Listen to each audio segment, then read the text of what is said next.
Hello, Ariel.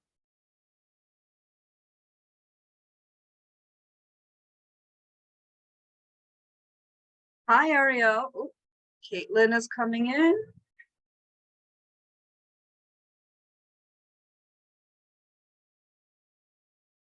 Oh, hi, Ariel. Hi, Caitlin. Hello. Oh, okay. Hi. Hello, it's nice to see you guys. How are you guys doing? Doing good. It's been a hectic of a day.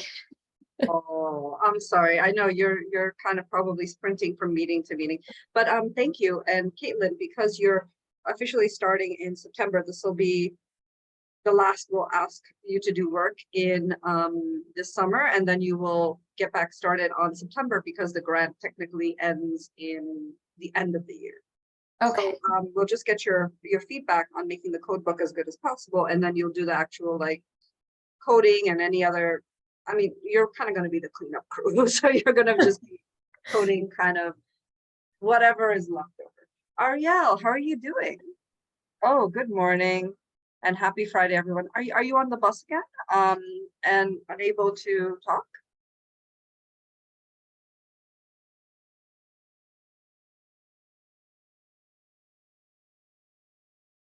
We're just kind of waiting for.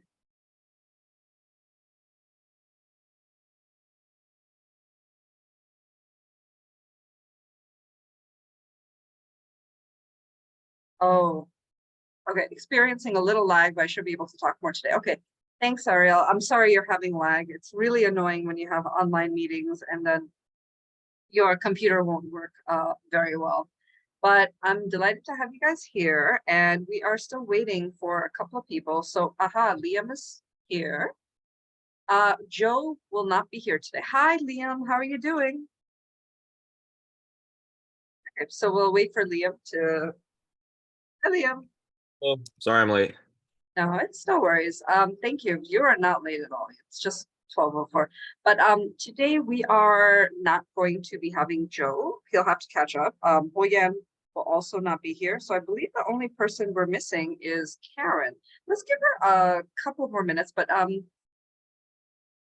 what is Karen tackling? I believe she's tackling the community. So let me just remind myself who's doing what. So we just know like what is the primary work that people are responsible for. So Liam, I believe you are responsible for food, right? So Liam, Yes. that's your, okay, so you're doing the food code book. And then Caitlin and Ariel, you are both doing the health, right? Oh, I thought I was doing community. Oh, okay, sorry. No. I'm wrong then. Don't worry. Oh yeah, Ariel and Hoyan are doing health. Sorry. If I'm wrong, feel free to let me know because I just have so many people. I'm like, I don't quite remember who's doing what. And yes, Karen and Caitlin are doing the community codebook. So we're just waiting for Karen to come in because Hoyan and Joe will let me know that they have other issues going on. So what I was thinking is maybe we could start with the food code book with Liam. And then we can just kind of discuss like one by one how we want to revise or thoughts we have on each of the code books and how they could just be streamlined as well as possible and just be succinct and nice, but still grab good data. Because we have to balance these two things out. We want to get detailed data from participants, but we don't want to have, as Ariel pointed out, 74 different codes that we can apply, because that becomes very, very difficult to actually code, for one.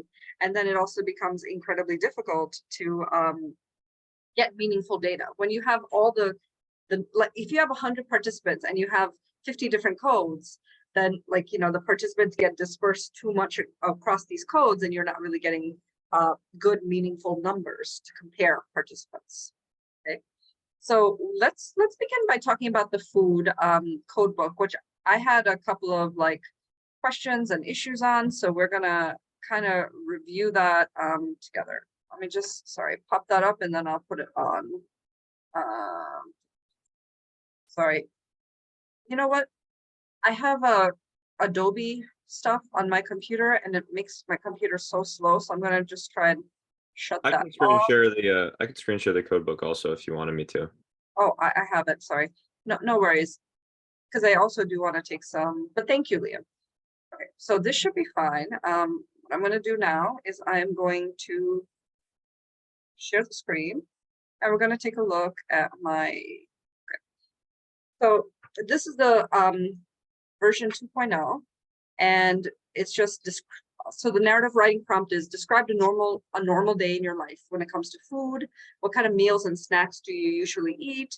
Where do you get and how do you prepare food for yourself and your family?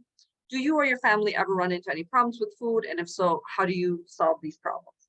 So I had, let's see, 1, 2, 3, 4, 5, 6, 7, 8, 9 different major codes, which I don't think is too bad. But the minor codes, I think we had some areas of concern about, because some of the minor codes, I made a lot of minor codes, and I'm thinking, and maybe you feel the same way, maybe we need to combine some of these minor codes together to make it easier to code, or maybe we want to even add some minor codes or add a major. So just to get started, Liam, did you have any concerns or anything popped out to you as you were going through this code book? Okay, this mismatched text is driving me crazy. Just let me do this. Oh, yeah, sorry, I was on mute. Yeah, a couple of things that I had written down and then just earlier this morning had plugged into the document. I thought for a majority of the code book was pretty well laid out in terms of some of the earlier codes, and again, a lot of it was some minor codes that can be kind of just collapsed into other subcodes, just to kind of clean up some of the reduce the amount of minor or subcodes that we have, and just allow for a little bit more clarity. So the first one that I mentioned was the campus outlets subcode, which is in the food outlets major code, where I just So pointed out that it could be included. I'm not sure if campus outlets could be included in sort of the convenience store bodega section. I know that it's more of a different location as a whole when we're talking about like campus and campus vending or campus food.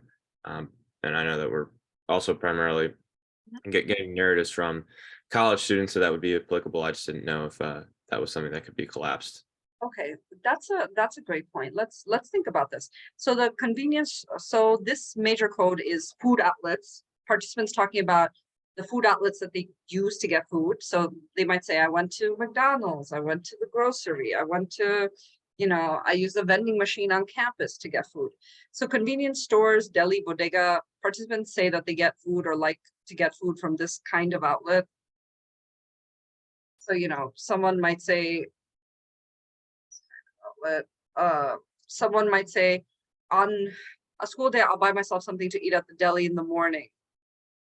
And then campus outlets, I actually could not find any examples of this, but I assumed at some point somebody's going to do an example where they say, I go to the campus cafeteria, or I pick something up at the campus cafe, or I went to a vending machine in between classes.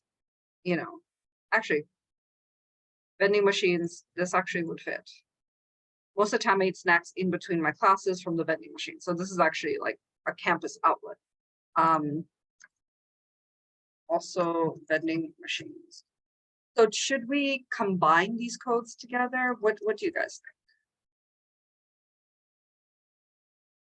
think? Is there value, or think of it this way, is there value in highlighting in our narratives, specifically when students are saying, I went to a place on campus, specifically on campus to get food, because the delis, the bodegas, they're not on campus. They might be near campus, but they're not on campus.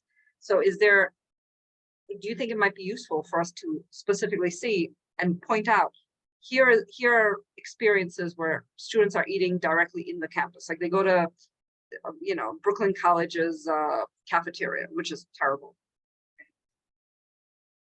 Yeah, I think so, because then it shows their ways in which they're accessing the resources. On campus.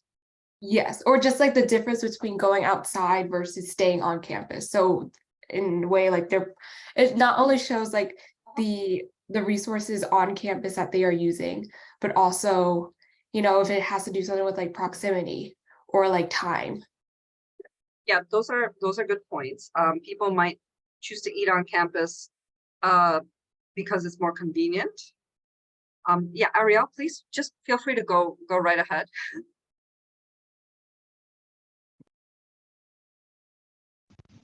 So to Caitlin's point, I think it could add like an interesting juxtaposition of like whether on-campus food is healthier or cheaper compared to like bodegas and outside food.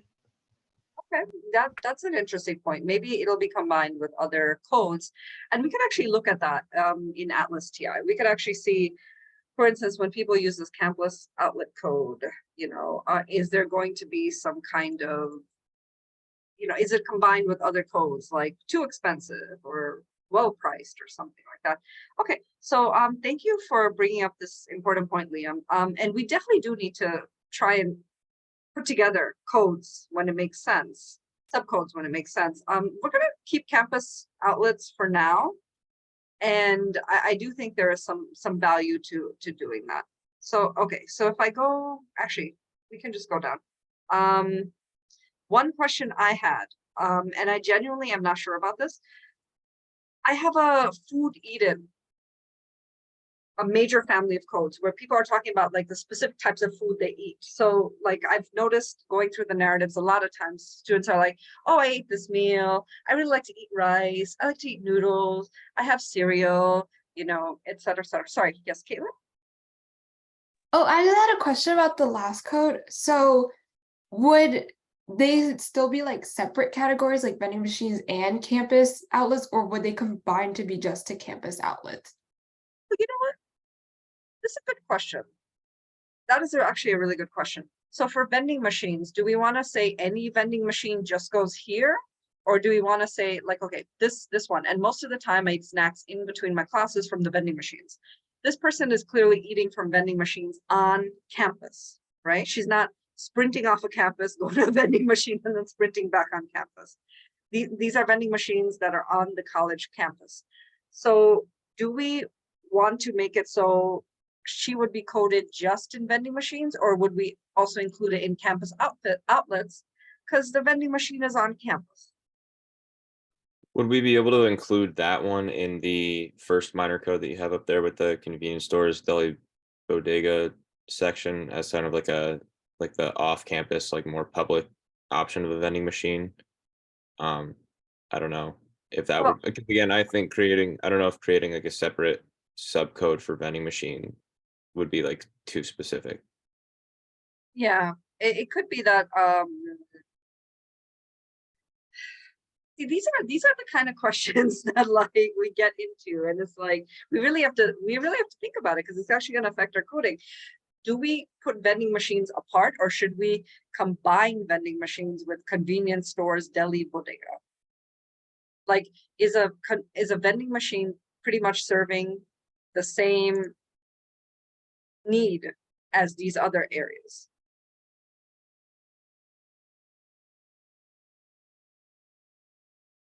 Yeah, feel free to say. Don't worry, it's not class. You don't have to raise your hand. So honestly, I felt like for that like vending machine, it might make more sense to like put it with campus outlets. You're not necessarily, like going outside of the campus to like access a vending machine. A lot of the times they might be in like certain halls or like outside of the cafeteria itself. Yeah, I mean, I know that pretty much every CUNY I've ever been to has a vending machine. So Caitlin, Liam, I'm not sure if you've ever really spent much time in CUNYs, but every single one of them has a ton of vending machines all over the place.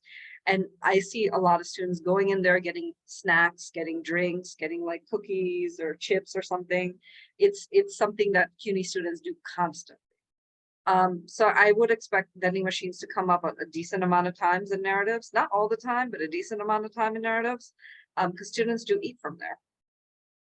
Yeah, So I do also that- agree because I would take classes at City College and I see the abundance of the vending machines and the people. So I think mostly it's like the vending machines like an on-campus thing, as Ariel was like saying.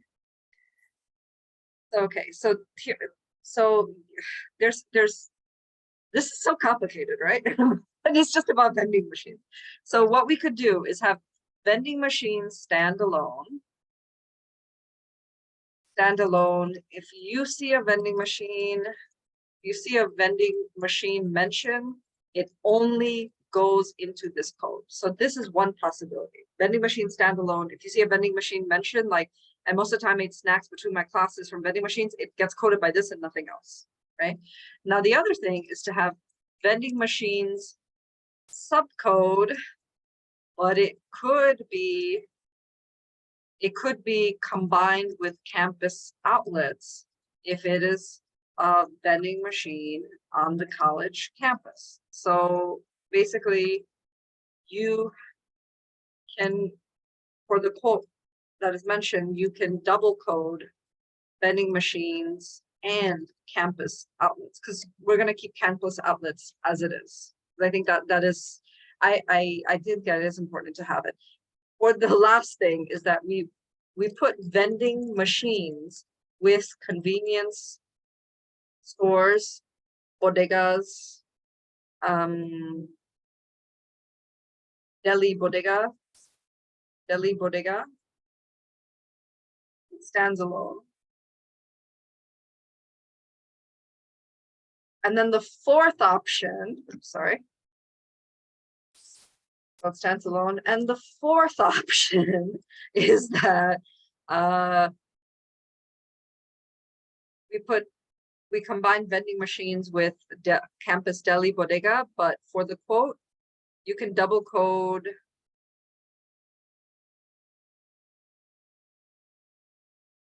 convenience stores, etc.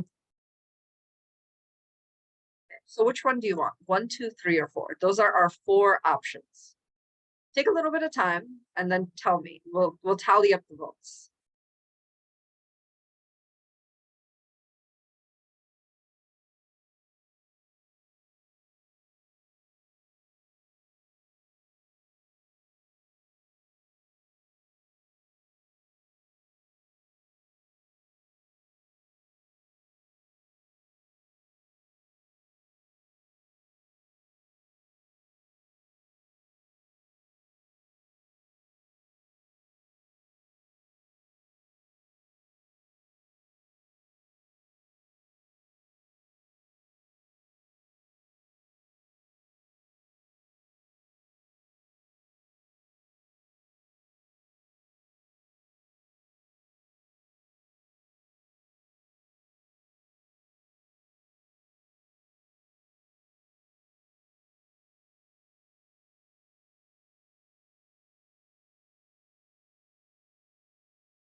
Okay, guys, do you know what you want to do? 1, 2, 3, or 4?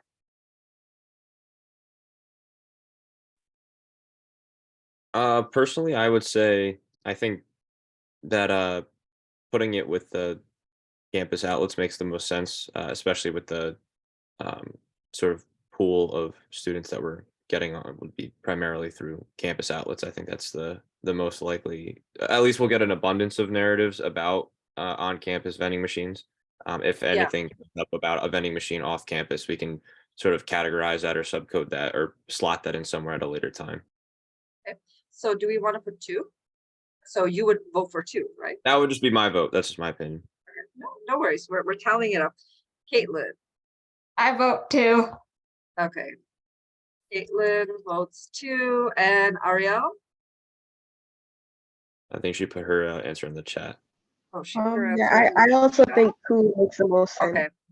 All right. Okay. So awesome. I agree with you guys. I think this makes sense. So we will say,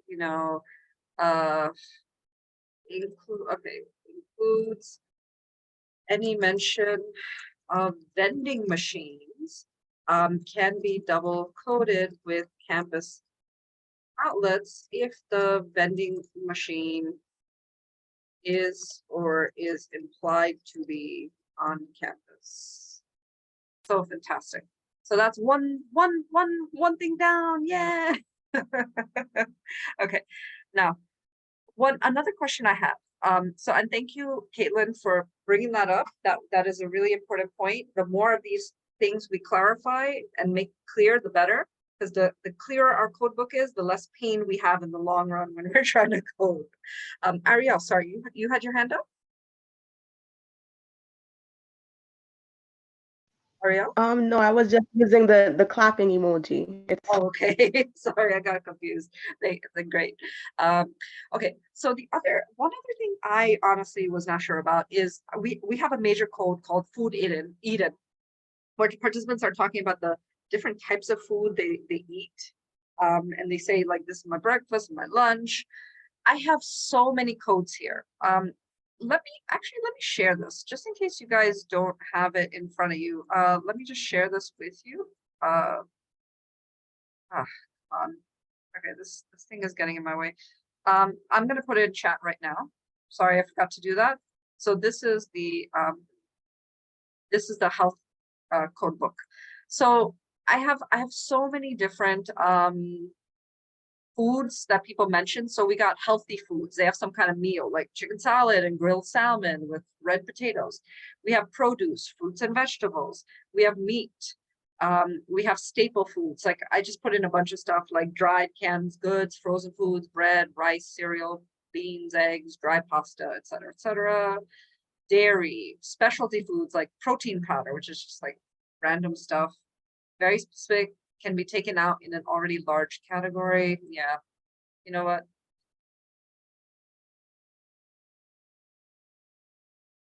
Yeah,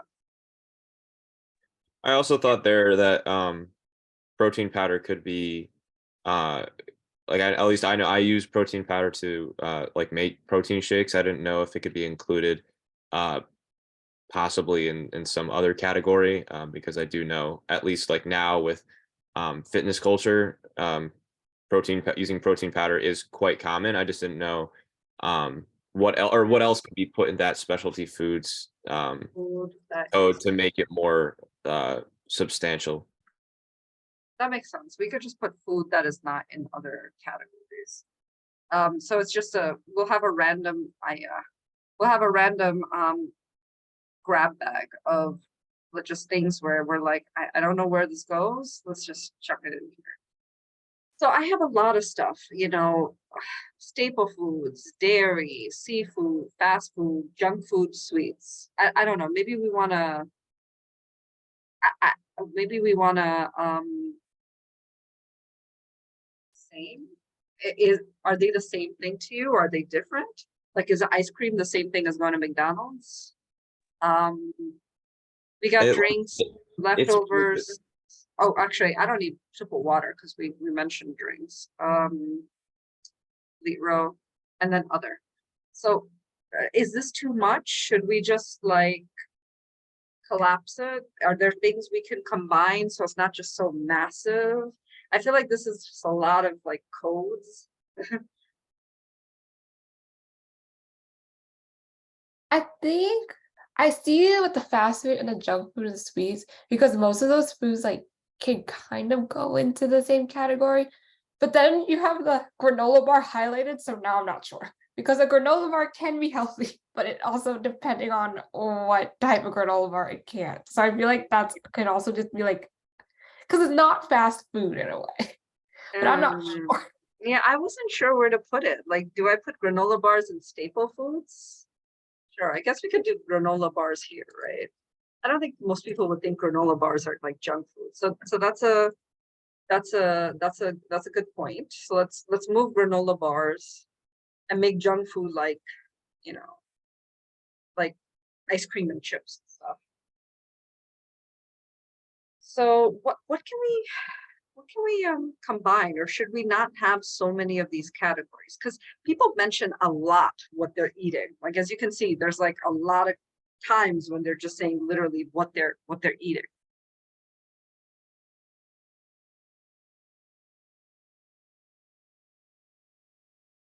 Do you think it would be worth it if we combined healthy like So for oh yeah. All right, go ahead. Or like instead of making a healthy meal, you make it just like healthy foods and you can combine the produce and the meat together. Okay, so that is a possibility. Is that a okay? So we could combine healthy meals, produce plus meat plus seafood.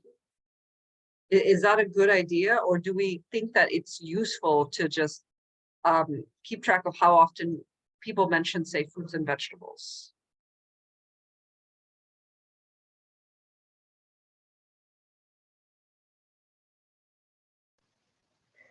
So I was thinking for meat and seafood, since they're both like animal-based protein, we could have like a code for that. So that instead of like having it so specific, we could just combine them into one category. Okay, actually, that's actually seafood like salmon, shrimp, lobster, crab, other fish. You know what? I think that's a great idea. That would be one way to just simplify things, right? We just have animal-based protein. So that's good. That's good. So we have just animal-based protein. So we'll just chuck everything. Every time someone mentions animal or protein. Yeah, Caitlin. Or to condense that even more, should we add in dairy? So just like any animal-based product. Do we want to just condense it all together and just say meat, fish, dairy?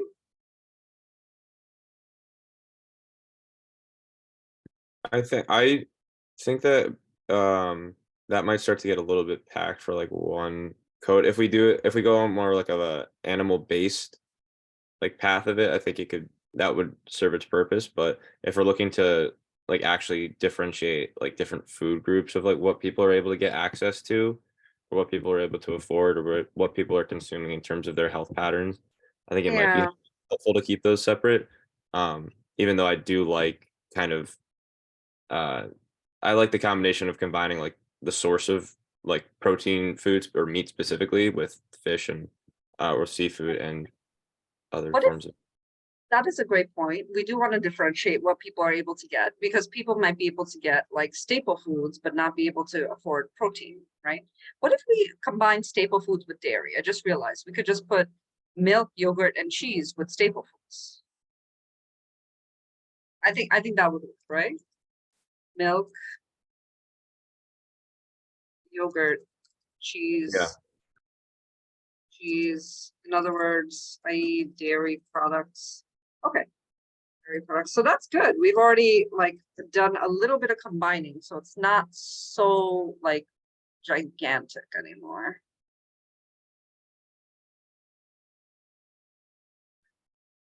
I guess we should just keep fast food versus junk food and sweets, because I do think they're somewhat different. Chips is not, eating ice cream is not the same as going to McDonald's, right? I guess we just keep drinks.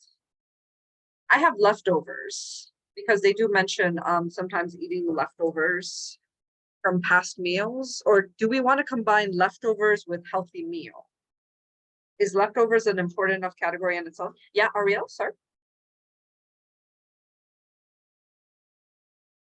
Ariel. So I was going to say before that I do agree with keeping fast food and junk food separate. Because I feel like fast food specifically refers to going like, you know, to like different outlets like McDonald's, Domino's. But junk food you might get from like a store. So I think kind of the medium of where you get them, like that kind of makes a difference. In terms of like tools like access and things like that. Oh, this is food that typically requires that you go to a store to purchase, like to a restaurant, some kind to purchase, or you get it delivered from the restaurant. Yeah. So you can't go get McDonald's at the grocery store, right? So that's a good point. We'll make that distinction between fast food and junk food. So it's not the same thing. Okay. Now, leftovers from past meals. I didn't get too many of these. Do we want to just combine this into healthy meals? Leftovers? Maybe put it in like an others category. I don't know if leftovers always constitute as healthy, but I think Yeah. just putting it. This includes leftovers from past. So that's a good point. It really came up one time. I wasn't quite sure what to do with it, but that's a good point. We'll just put leftovers here. Tea powder. So the others is always just this weird, like, I don't know where to put this. Just stick it in the others category. Now the other thing is that I did see that sometimes people explicitly mention certain meals, like they said, we have breakfast. Like you can see this person, me and my roommate prepare breakfast and lunch and morning for school, then we dinner and maybe a snack after we come home. So I put, whenever people explicitly mention breakfast, lunch, snack, dinner, I put those as their own separate codes. Is that valuable? Because it does happen a lot. People do mention like specific food that they eat for specific time periods. Sorry, Ariel, yes? Ariel? I was wondering, do staple foods include the cultural food as well? Now that's interesting because I didn't. Because I do remember like when I was sorry. Yeah. So I was saying, like I do remember when I was like kind of like fixing like kind of prepping the narratives to be coded. Like I did see some people bring up like cultural foods or like cultural staples like tamales, rice beans, curry, things like that. Includes cultural staples. Like that's a great point. Let's put that into the code book. That includes cultural staples like sorry, can you repeat the cultural staples you found?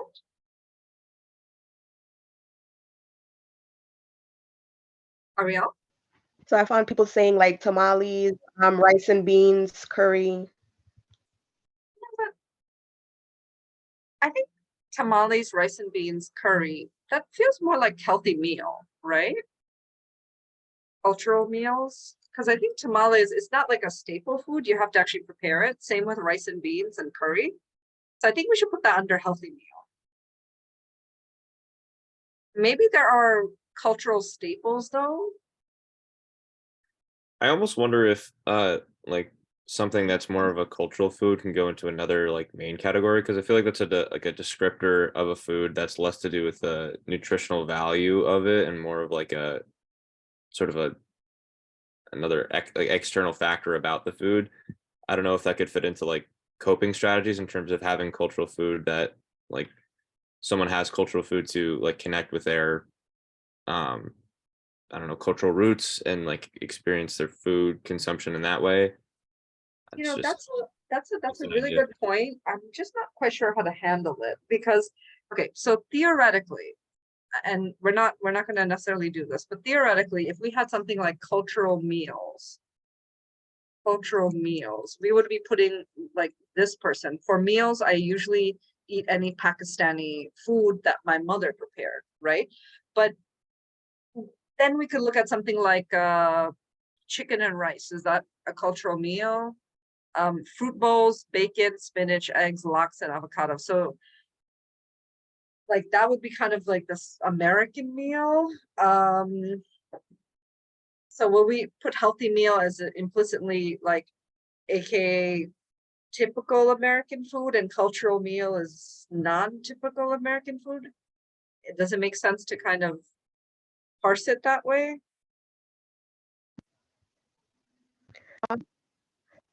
Honestly, like certain American meals aren't typically healthiest. I think healthy meal can kind of be like if they're talking about something that is like explicitly balanced.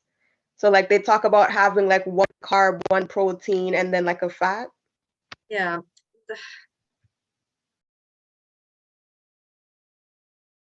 That's a tough part. It's like what do we consider a healthy meal? Is a Pakistani dish that my mother prepared a healthy meal? It could have a lot of like ghee in it, which is like clarified butter and very, very, very fattening. Rice and beans, curry, tamales. Is that a healthy meal? Meal.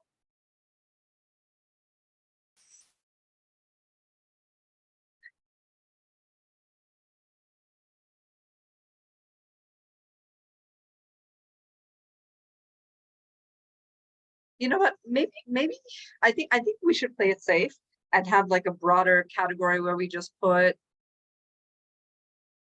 um meals. Having some kind of meal, sometimes healthy, usually homemade, and implicitly healthy.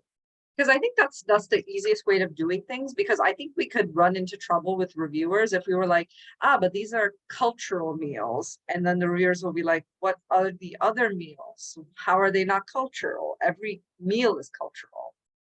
So I think this is the best way to play it safe.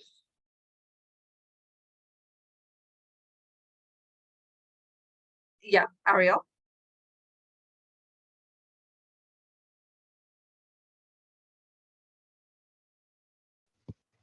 And I think to add to that as well, like if they actually specifically say like we prefer having healthy meals to like prevent from like getting COVID to the immune system, I think that can also go under that category as well. Okay. So this can include, sorry, can you re-say that? This can include a healthy meal.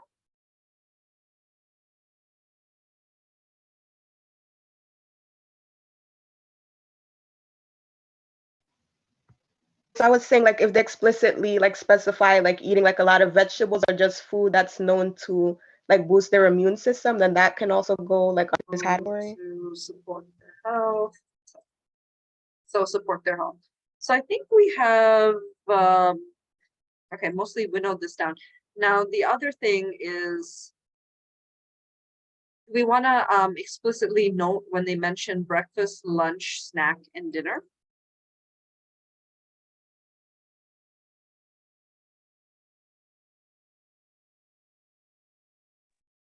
I think that should be included only because like if they don't say that they are like getting like a specific type of meal, they're still like getting a meal. Yeah, so okay, I guess this shouldn't be too hard because, you know, we would use this when they explicitly mention snack, lunch, dinner, and so on.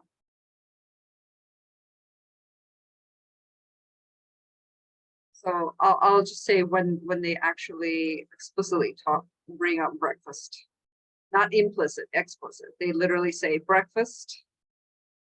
Note Participants must literally write breakfast for this code to be used. And then I'll just make that. So they literally explicitly mentioned this is lunch. This is snack. So that shouldn't be a very tough code to use. It'll just be very nice, simple, and straightforward. Okay, so we have location where meals are eaten. I think this is pretty straightforward. All right, now we have another point where, okay, skipped meals. I used to have several categories where people would say, I skipped lunch, I skipped dinner, I skipped breakfast, I skipped snack, but I just combined them all. Is that okay with you guys? If we just combine, anytime they say I skipped a meal, boom, we use this code. Okay Yeah, with you that's fine. guys? Yeah. Yeah. I was like, I think it's just too much coding. Otherwise, just fine. We'll just have one big general skip. Then I have social services, college food pantry, college program services besides pantry, food pantry, non-campus, SNAP, WIC, other. These show up and it is very important to like note them. Then I have problems. Oh, sorry, chat. Yeah, it is tough. And this is actually the simplest code book, by the way. This is the simplest code book. I have problems with food, no problems. Okay, so I think these are okay. Do you have any questions or comments about problems with food? SNAP, EBT. SNAP is the same as EBT. Or EBT. So I should make that clear. So SNAP is also known as food stamps or EBT. It's basically, you know, the food benefits, like the food you get it on a card nowadays, and you basically like can charge it like it's a credit card, but you have to get like food items for SNAP. So yeah, they're the same. It's the same as EBT card or EBT cards. So I'll note that down. Thank you for mentioning that, you know, we have to be clear. So if you have any questions, just let me know. We really want this code book to be as clear as possible. The clearer it is, the easier it is to code, and the easier it will be to write up new papers and presentations based on this. Do you have any concerns about problems with food? Is there something that, you know, you guys didn't understand, or because problems with food is a really important code. We really have to like be very good about making this clear. We really want to track down when people are saying, I'm having some sort of serious issue with.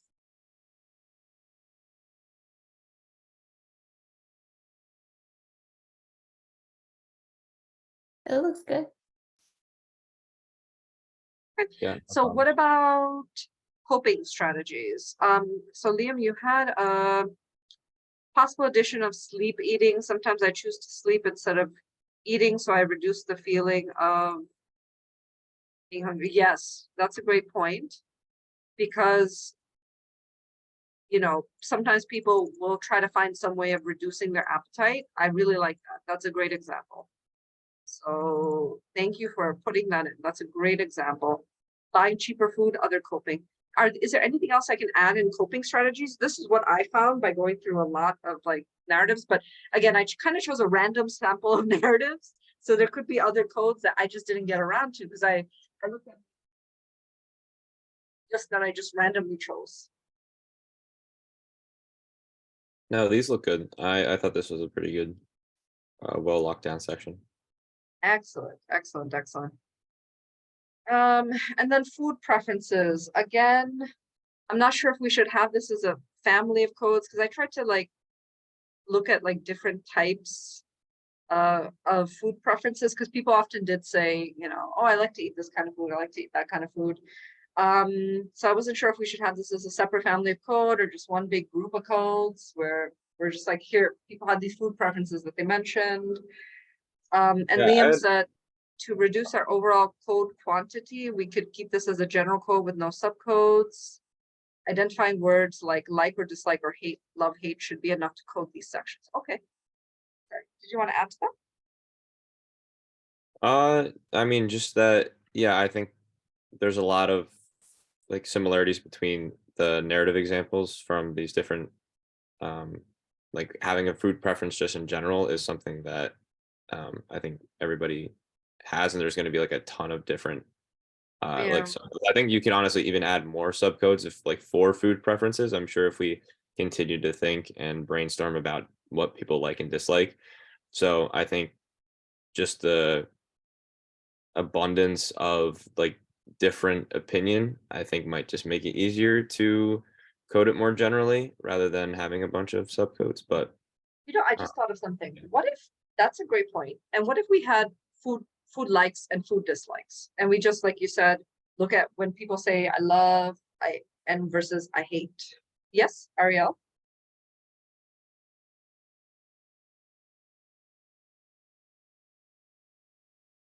Ariel? So I think it would be interesting. I think it would kind of interesting if we were to like look at if their food preferences change like before and during the pandemic and like see like what the behind that be. Okay. I mean, we could actually do that. If we have like versus dislike, we could see what people are saying that they like versus dislike. And that way we could see, does their ratio of positive versus negative to food changes over time? Because I think Liam is right. It's so many codes, and we could always add more and more new codes. So okay, so let's make this food preferences like like. So we could have like participants note that they like to eat particular types of food. They might use terms like, love, or prefer, or want in their sentences. And then we can have dislike.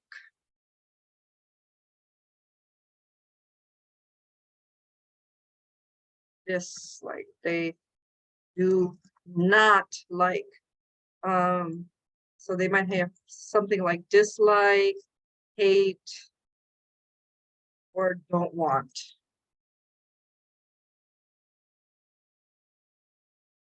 Don't want. So I'm sure there are like dislike ones that I didn't notice. Because I do think ultimately we want to make the coding simpler and clear. So here, don't like to eat out a lot. So here's a dislike one, actually. I love to eat. This was one all ones. Meh, eh, eh, ah, this is causing me physical pain. Why are you doing this? All right. And this person had something like, I love to eat ramen, pasta, and food my mom cooks. So that way we get rid of all of these extra terms. It's just like and dislike. So do we have, okay, so we have done this. Is there anything else you want to do with the food code book, or are we good with this code book?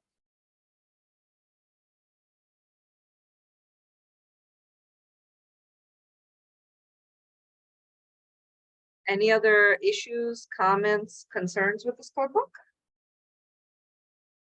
I think it's good. Excellent. So fantastic. We are done with this code book. Now, oh yes, chat. What I was saying before for food preferences, maybe we could add a third code for like preference change. Okay. I think that's a good point. Maybe people will say my tastes have changed over time. Let's do that. Okay. Because I'm not sure if they'll use it, but it would be interesting to track if it shows up. Oh boy, trying to do this with Zoom is so annoying. Merge cells, changed preferences. Participants note that their preferences in food, i.e. what they like to eat, has changed over time. So we'll just keep this as the three: like, dislike, change preferences. All right. Any other questions, concerns, anything else you want to go over with the food narratives? So this, I think, is good and ready to get. Yeah, this is still not saved. Okay. Yes, Ariel. Ariel, yes. So really, yeah, I'm sorry. The computer is lagging slightly. Sorry about But that. I was saying, I think we have like two codes for skipped meals and skipped food. I wanted to know kind of what was the distinction.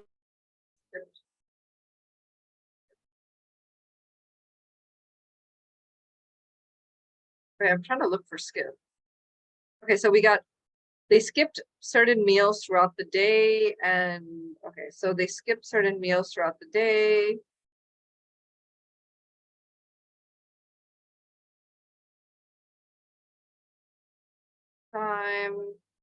Skipping foods. Participants note that they deal with food problems by skipping food.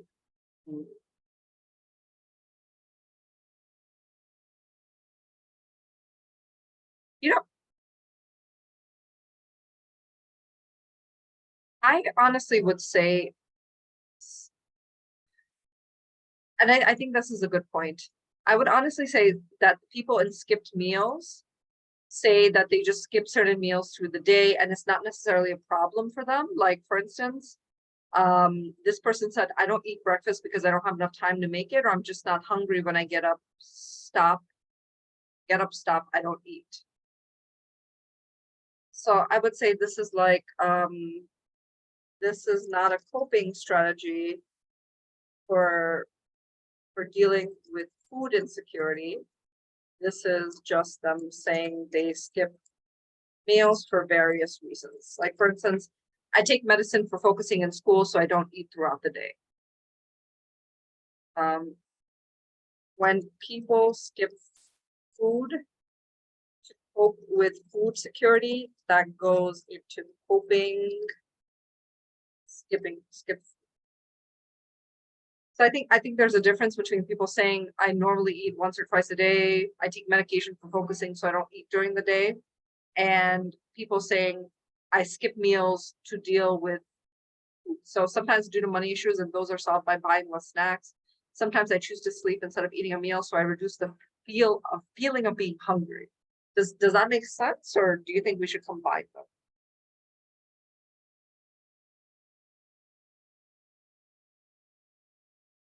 What do you guys think? I think that. I think it makes sense because, oh, sorry. No, go ahead, Ariel. So I do think it makes sense because now there's a distinction between just like skipping meals because like you're running late for class and skipping meals because it's more of like a financial necessity. Yeah, and I would say some people just skip meals because they're not hungry. Like, I know my husband skips breakfast and just goes straight to lunch at like 11 or 12, and it's not because he lacks food. It's just. But Liam, you wanted to add something? No, yeah, I think that's a good distinction that Ariel brought up. I'd agree with that. Okay, great.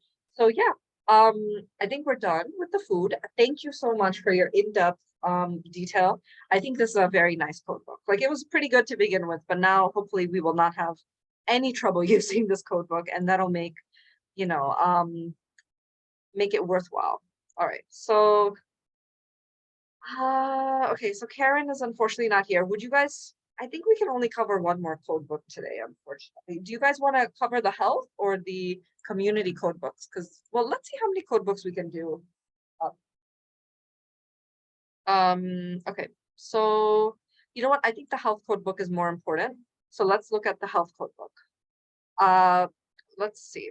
So I know Ariel, you and Oh yeah, we're covering this one. So the health code book is watching sports can be moved to coping. Okay, so one of the let me actually send this off to you guys.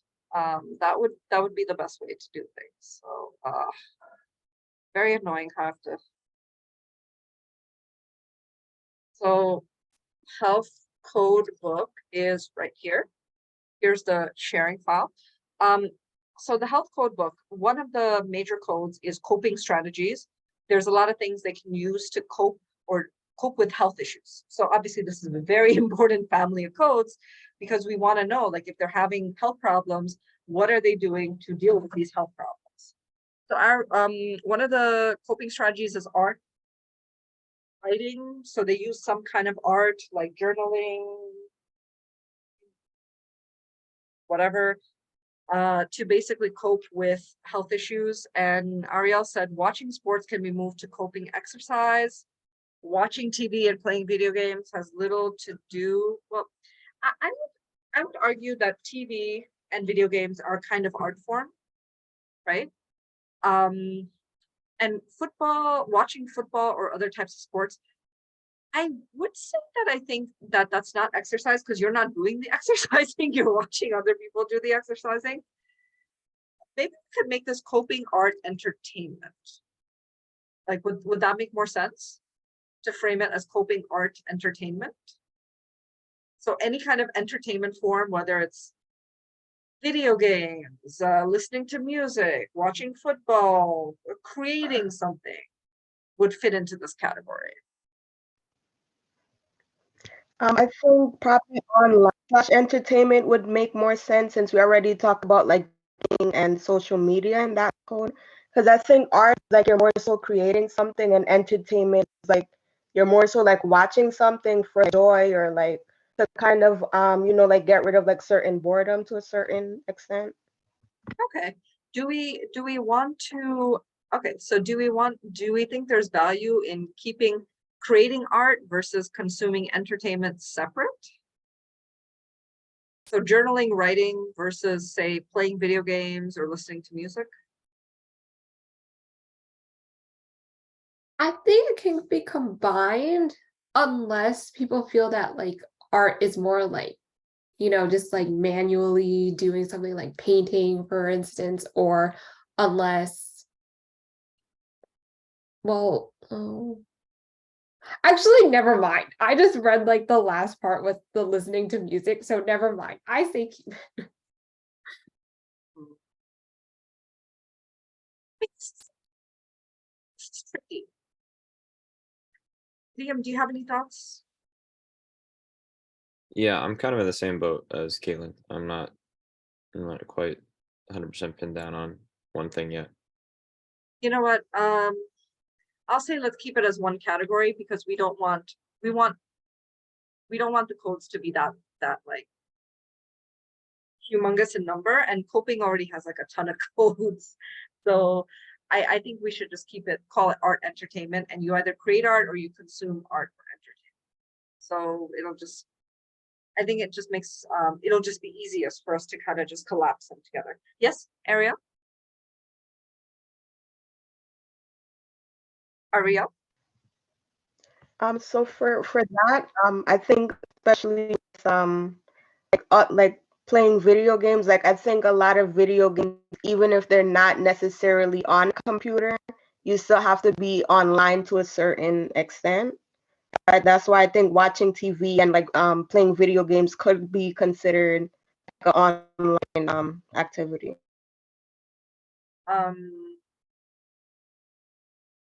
Yeah, it's some video games are online, some are not, right? So I mean, if I played like Stardew Valley, which is a game I've spent way too much time on, and it's an online, I play it on my PC, but I'm not playing multiplayer. I would say it's more coping art entertainment versus if I'm playing Call of Duty, which I would never do because it's horrible, and I'm playing multiplayer. Sorry, no offense, Call of Duty fans. And I'm playing multiplayer Call of Duty, that would be coping online, right? Uh, so let's make a let's make a distinction note. Some gaming can be coping online as well as coping art, entertainment, if they are entertainment, if they are playing online games like World of Warcraft. If you're playing World of Warcraft, you are playing online. If you're playing Stardew Valley, you're not playing online. It's a distinction, but I think that it's a useful one to make. Okay, let's keep it that way. Does that make sense to you, Ariel?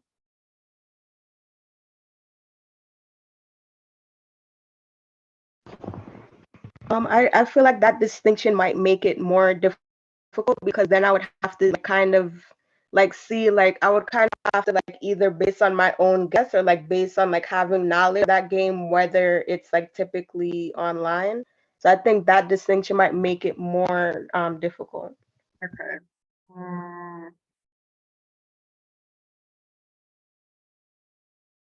Fine, let's just make gaming. Gaming will just be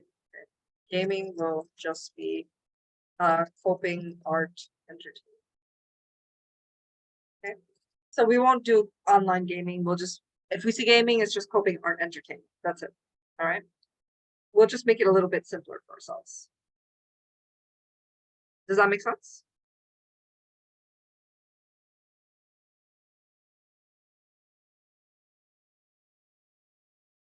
Okay, so Ariel, I noticed you put coping exercise. You put I can deal with my mental health by doing yoga and listening to music. You said it could be changed to something else. What would you want this to be changed to?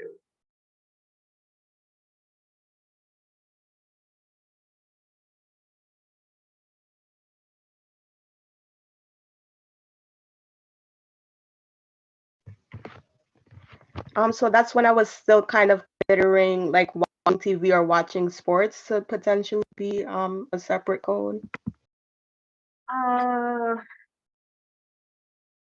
Well, I think listening to music, we've made it art entertainment. And coping exercise. So doing yoga is art entertainment. Listening to music is art entertainment. Doing yoga is coping exercise.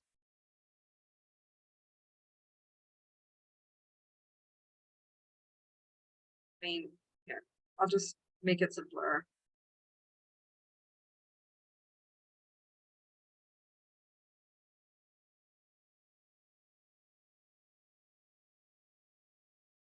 So, all right. You mentioned coping nothing. Okay, so this is interesting. You mentioned we can potentially merge coping nothing with coping not effective. I was thinking that coping nothing is when people just didn't try anything. They're just like, I don't have the ability or I don't know what to do, so I didn't bother doing anything. Coping not effective is more they tried coping mechanisms, but they were not effective at all. Do we want to merge these two together? What do you guys think? Coping nothing, coping not effective? I think that actually makes sense.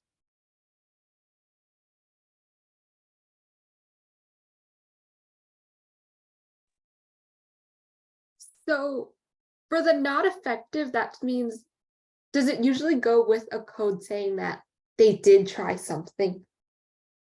So Nothing like, is- let's say they tried coping online, but then they said that it was not effective. So then those two would be coded. It's like a hypothetical. Yeah, it's a hypothetical because honestly, I didn't find anybody saying that their coping mechanisms were totally useless. So maybe we should just combine it because maybe coping not effective is not really used much. Okay. So I do think it would make sense to combine it. Okay, so we're just gonna, so I'm going a little bit faster. We're gonna go not effective. This can also include them just saying that they tried a coping mechanism of some kind and it did not help at all because we just didn't see it. So All right, so coping, nothing, not effective. Okay, so we just merged it. It's all good. Coping, moderately effective. Students note that their coping mechanisms to deal with health issues were moderately effective. They worked okay to cope with coping with health problems. So I had one example. Writer's coping mechanism of grounding themselves and journaling does help occasionally. So Ariel said we should get rid of the code altogether because it is very subjective. Does it add much to our analysis to acknowledge that certain categories, strategies are only somewhat effective, highly effective, and not effective can convey more meaningful results? So do we want to combine highly effective and moderately effective into like one effective, like there's some degree of efficiency, they work to some degree to cope with health issues? That would simplify things. I think that works. And taking another, should we then just make it like a binary code and make it like coping like not effective, and then the other one just be like effective? That makes sense. Not effective, effective. I think that's a good idea. They worked to some degree, even if only moderately. These coping strategies might be very effective or just moderately. So excellent. Now what happened? Where are you?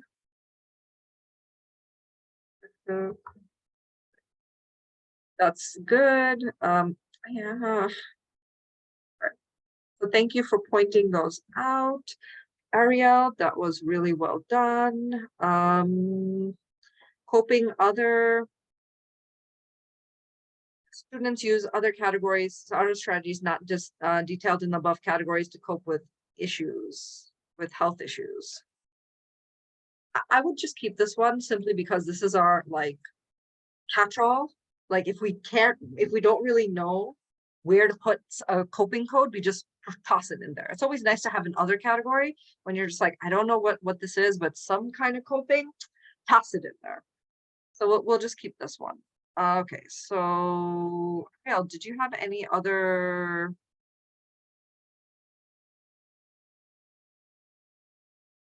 Did you guys have any other questions about the health narratives?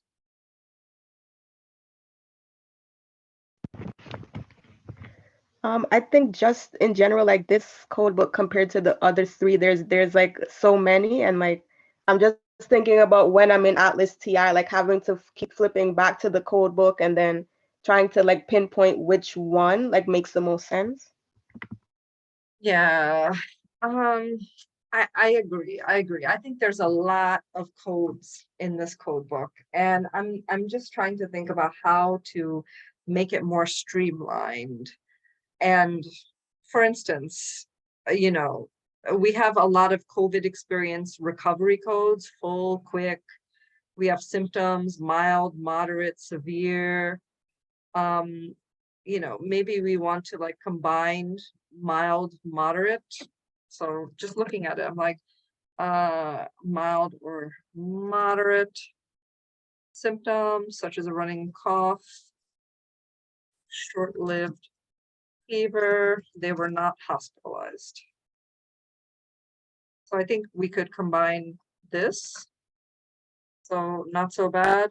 I do think we want to I have think severe. that makes sense. But sorry. So I think the mild, moderate do make sense, but when we say like moderate, does that mean like the typical symptoms that are known for COVID? Like what would moderate fall under? Well, I would consider this headache, temperature, tiredness. You're basically not hospitalized. It's not severe enough that you have to go to the hospital, even though maybe you feel sick for a while. Maybe you go to the doctor, maybe you take some medication, but you're not like hospitalized. That would be severe.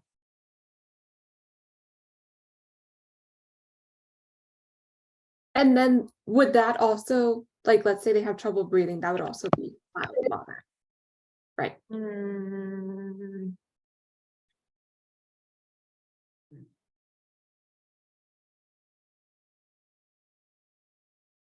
Hmm.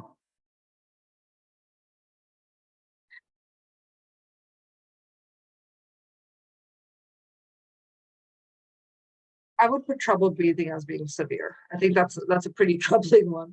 Trouble breathing.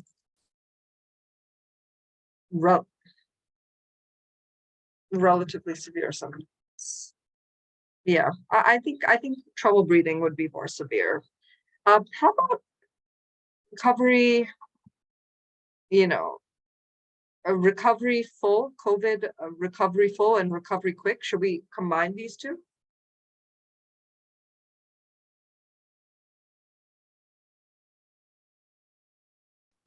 Yeah, I think so. Students I think we also, should combine it because I'm not sure that quick came up like by itself that many.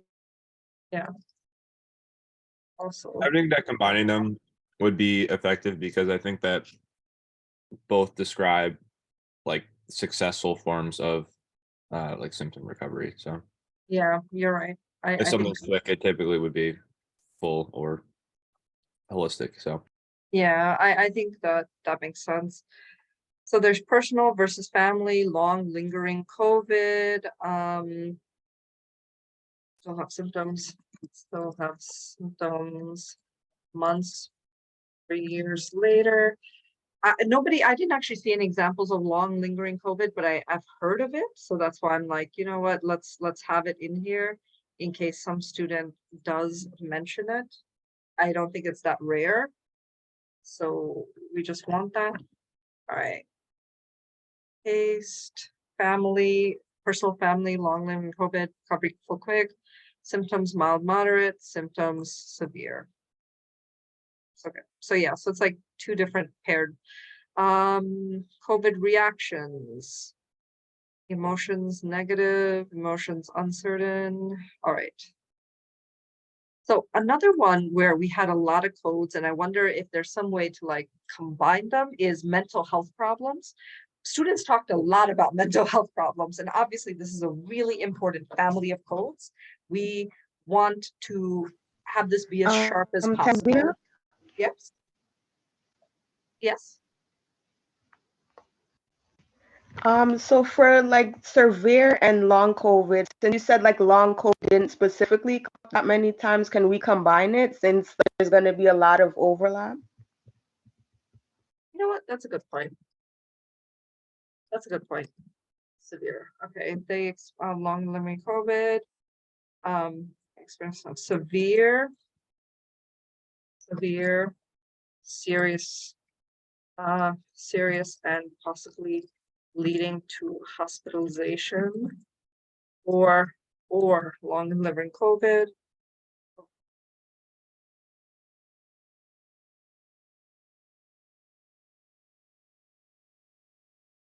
Yeah.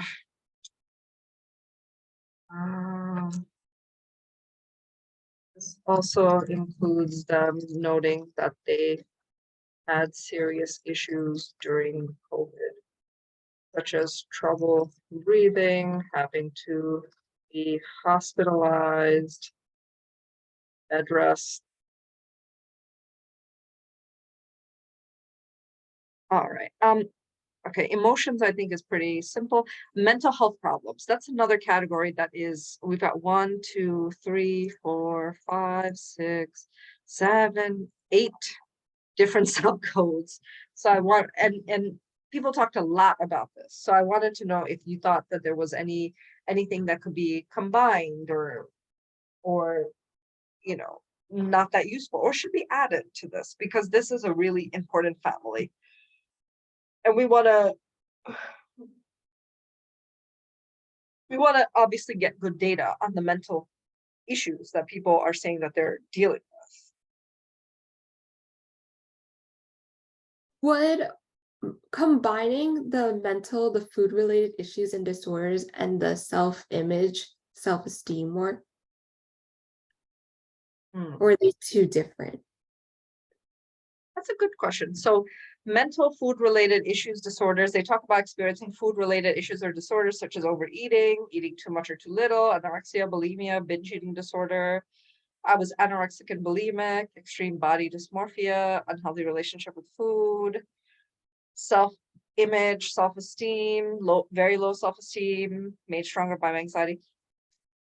Actually, I would separate those two out because they're not the same thing. Because someone can have self-esteem issues without having, say, like bulimia.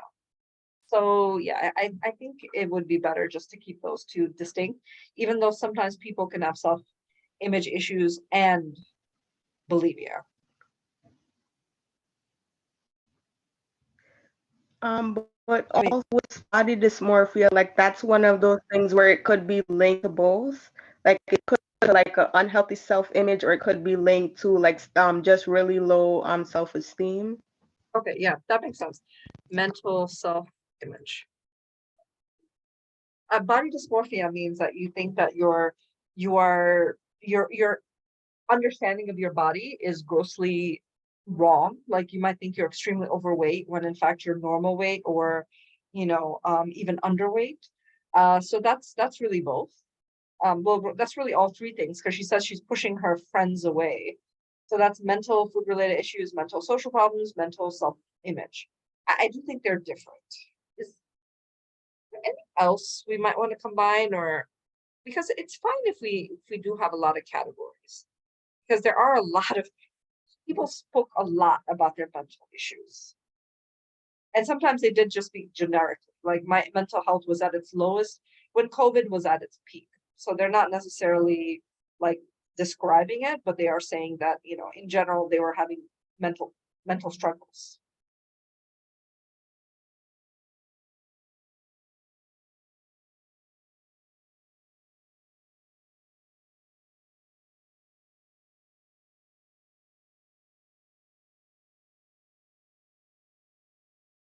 Okay, so no problems.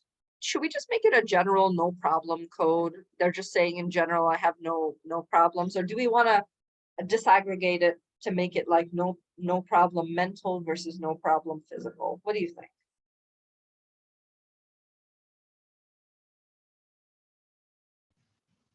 I think just making it into one, because I think they might just generally say they have no problems. Like there might only be one or two where they specify whether it's mental or physical. Okay, what do you guys think? I'd also Collapse agree, it? especially Uh-huh. um if it's saying that it's just like they don't have any problems, or like they're just, I don't know. I think because I'm trying to think. But I think it would be okay if it was just clumped together, because Yeah. it gets like more specific when there are like problems, and then it like highlights that there are like these certain problems. You know what? Let's just do a more general no problem. And I think it's just because, as Ariel pointed out, it's really hard to code when there's a ton. So we'll just do a more general no problems code. I do think probably we could just say these people just said they had no problems, and it'll be fine for papers and publications. Okay. Now, physical health problems. I actually only had like 4 things, because we're not including COVID. We are not including COVID in this category. Should make a note of that. Please note COVID problems under that.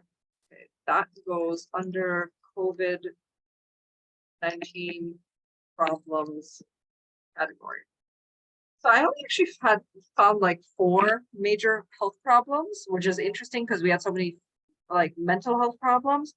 But I just found physical drugs, physical illness, disease. I'm just kind of lumping them all together.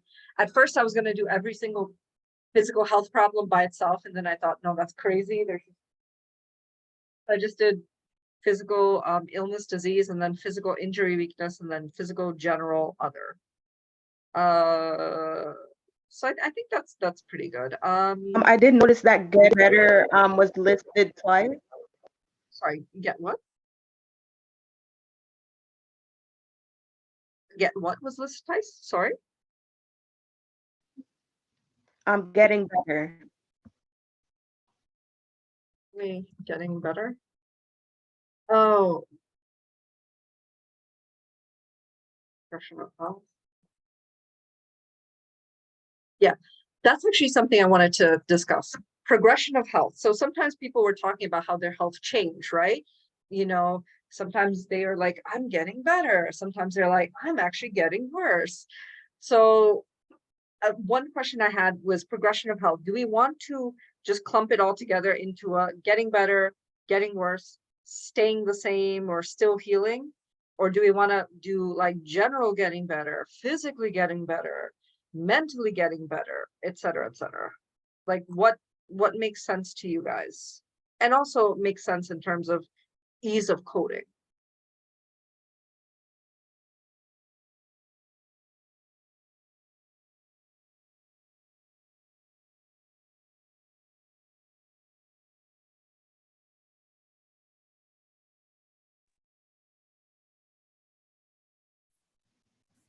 Honestly, I think it would make sense if we had like kind of three like major subcodes. So we could have like mentally getting better. Wait, what was I? Well, we do have mentally getting better, mentally getting worse, mentally staying the same, still healing. No, so I mean like combining like mentally slash physically getting better, mentally slash physically still healing, or mentally slash physically getting worse. Well, then we would just make progress getting better, progress getting worse, progress still healing. So we would just have a big general still healing, getting better, staying the same code. Like, do you guys want to do that? I think that would be okay to like put all of them into just like or condense them into like 3 subcodes instead of having the other ones. Yeah, because then we have 9 subcodes. It's a lot. Okay, let's do that. Getting better. Yep. Okay.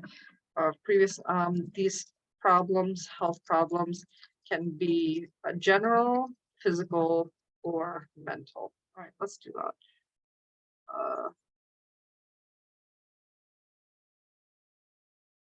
Oh.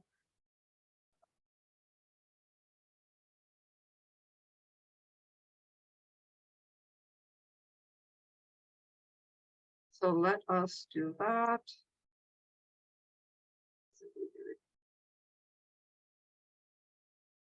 Because we have a lot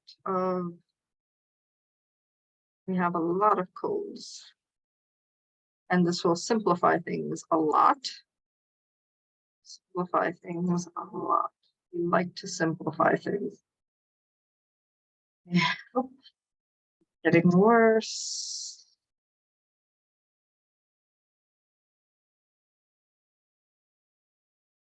Okay. Getting worse.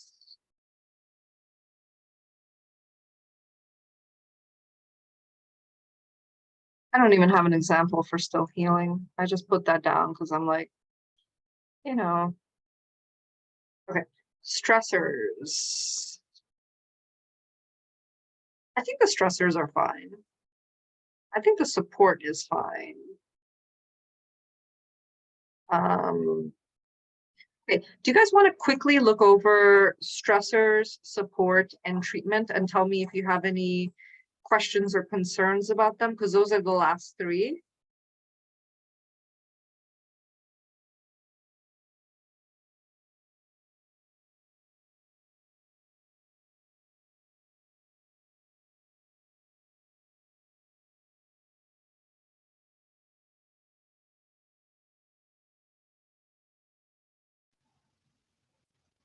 So I do think in a certain sense, like family stressors for family slash lack of support can be somewhat combined. Okay, family. Okay, do you want to combine family and lack of support?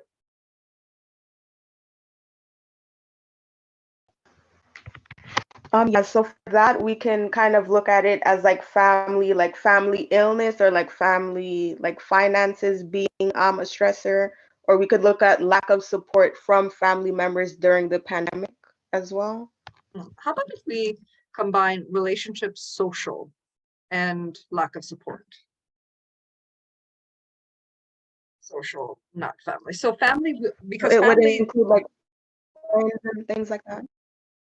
I'm sorry.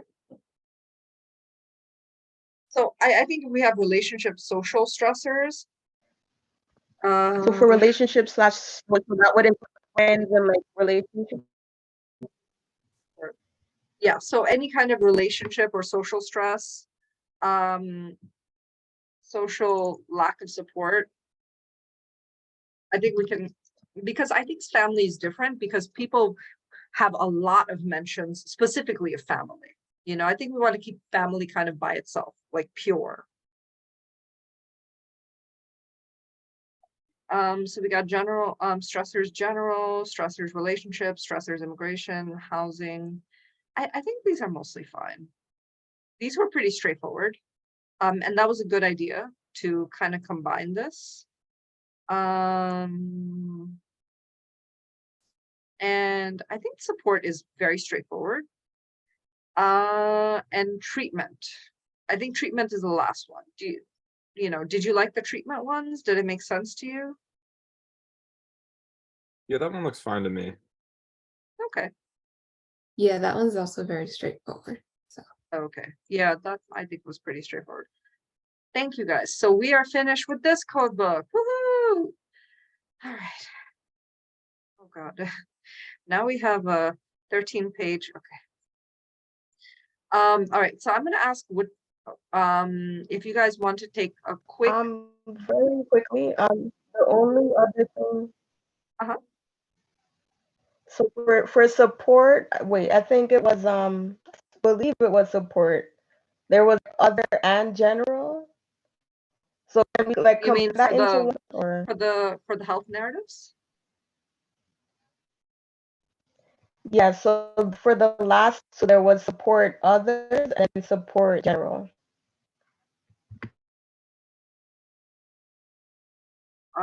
Yeah. Where did this go? Where did this go? Support others. Oh, you're right.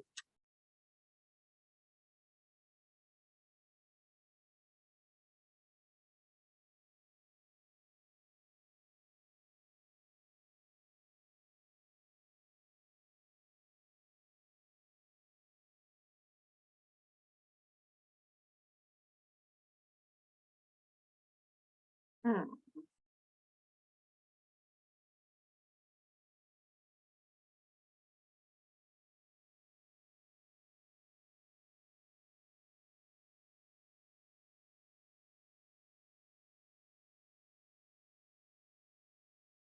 That's a good point. Let's just.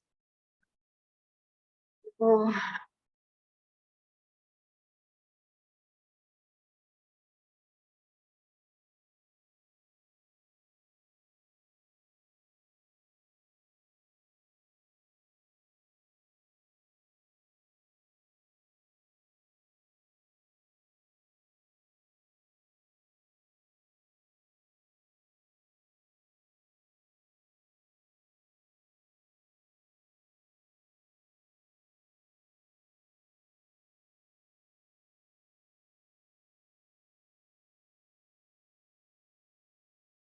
Okay.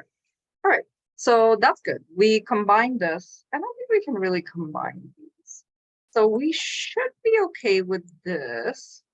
And it's already 1:30, so we've done an hour and a half. Okay. So let me just ask Caitlin, do you have anything that you want to address with I did have this whole thing where I was like, beliefs, circumstances matter. I'm not sure if we should combine these together because this is quite a long, complex code book. But Caitlin, you were doing community. So is there anything you wanted to address in particular or notes you wanted to take on this? yeah, I was looking at the COVID advice and the medical advice, and should some of that, or because some of the medical advice was COVID advice. So should medical advice be more like generalized medical advice that doesn't necessarily pertain to COVID, or should we just like look if the code does pertain to both, just code both of them as COVID advice and medical advice? That is a good point. Medical general advice, this advice is for general medical matters. So general medical matters, not for treating COVID.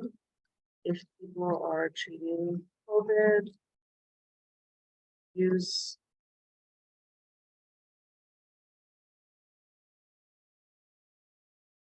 okay, so if you have also take vitamins or immune boosters to prevent any cold or flu, this would go under medical advice vitamins. But if they say they're doing it to treat COVID, you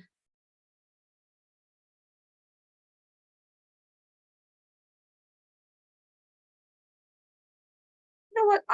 I think it would be best to combine COVID advice with medical advice. I think that's the easiest way to do things, right? Yeah. Only because Yeah. I was thinking that they were asking to like some of them were to, vaccinate. Mhm. So I thought that was medical advice as well.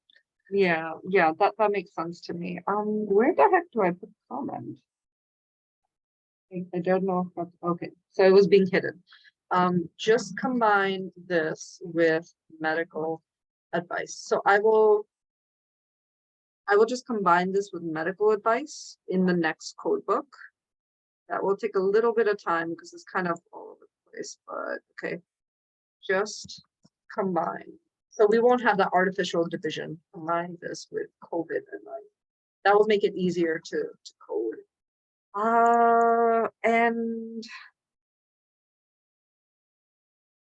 I think most of this is fairly straightforward, but one thing I was not sure about, and you guys could maybe help me here, and just give your opinion relatively quickly, because I know we want to, it's been a while. We've been here for like an hour and a half doing really high level stuff.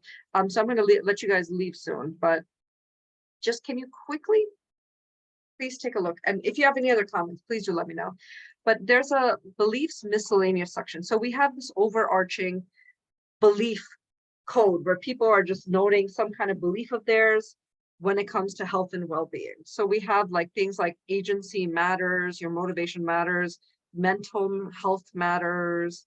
And then we have a whole beliefs miscellaneous where these did not come up a lot, but it came up enough that I was like, maybe they should be their own codes. So do you have any thoughts on these? So these might be so idiosyncratic, we should put into some beliefs miscellaneous code.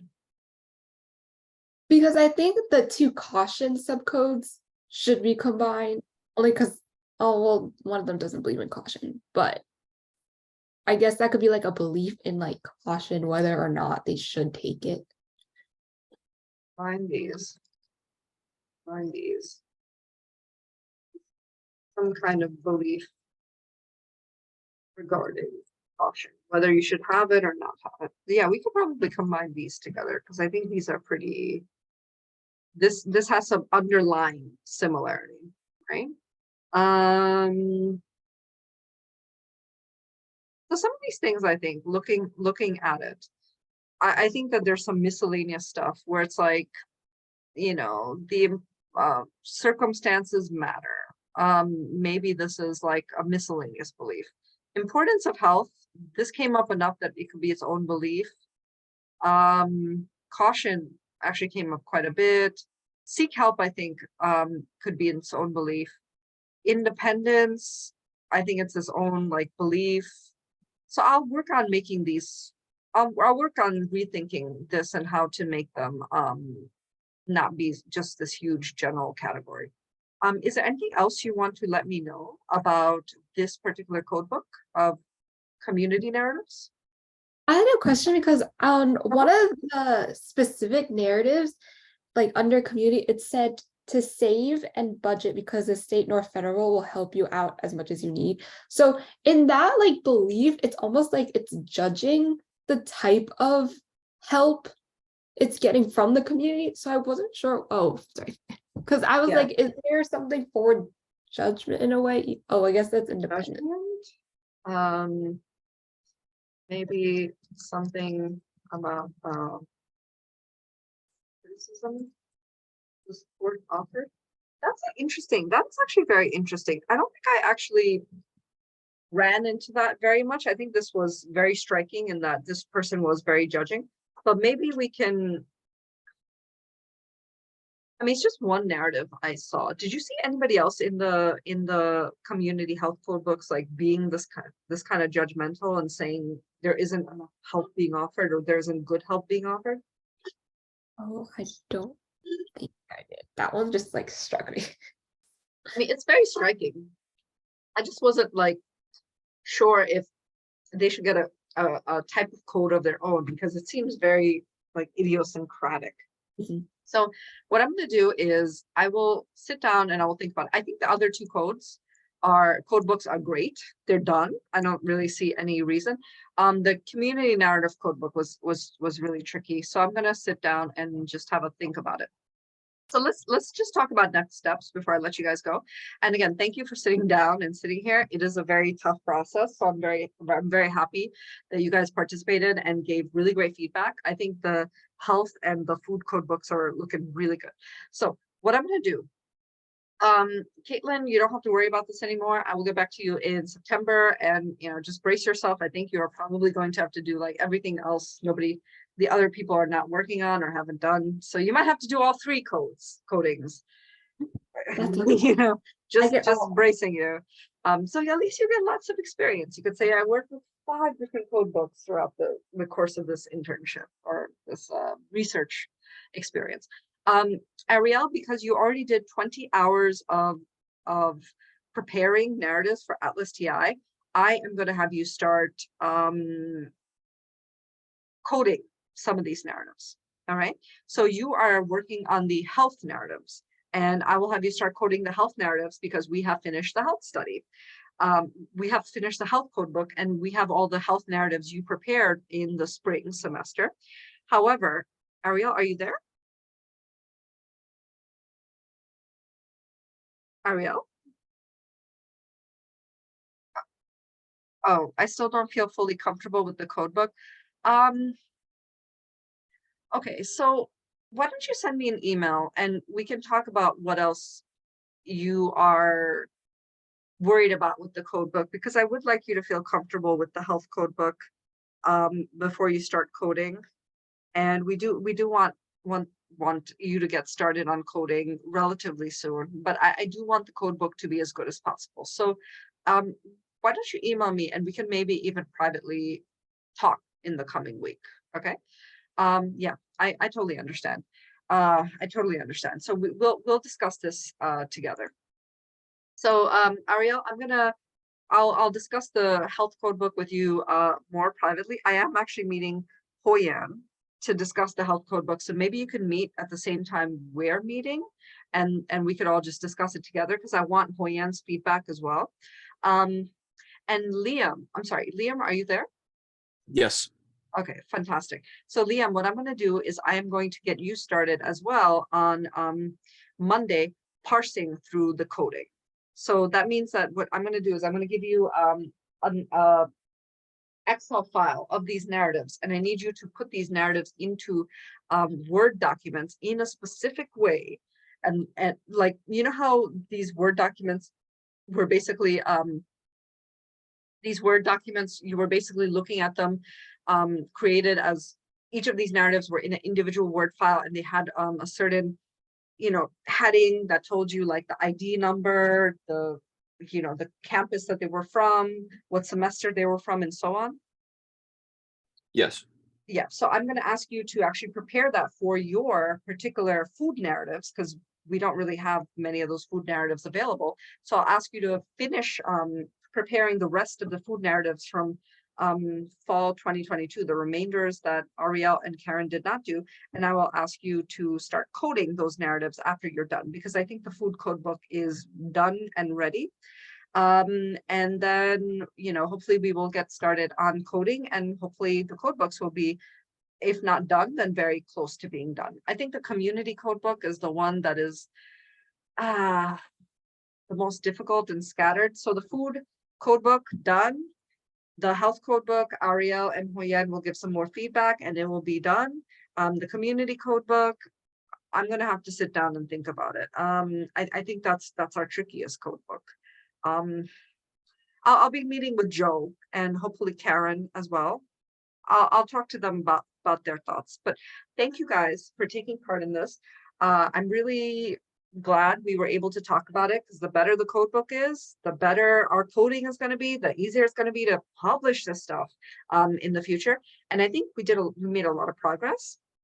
I think we were able to streamline and combine a lot of like a giant amount of codes together. So it'll be a lot simpler to deal with in the future. So do you guys have any questions or any concerns? I'm all good. Okay, awesome. Thank you. And I will get back to you guys on Monday, because it is the summer and I promised my family I would actually not be working weekends anymore. I'm trying to be good this summer. So I hope you guys have a great rest of your day. Email me, or please reach out to me if you have any questions. I can always make time over the weekdays to meet with you guys and, you know, discuss anything privately that you're unsure of. Okay, so thank you so much. That's been about an hour and 40 minutes of really intense work. So thank you again. I hope you guys have a great weekend ahead of you. Thank you, Thank you. Delia. Have a good weekend. Thank you guys. I will get back to you guys on Monday.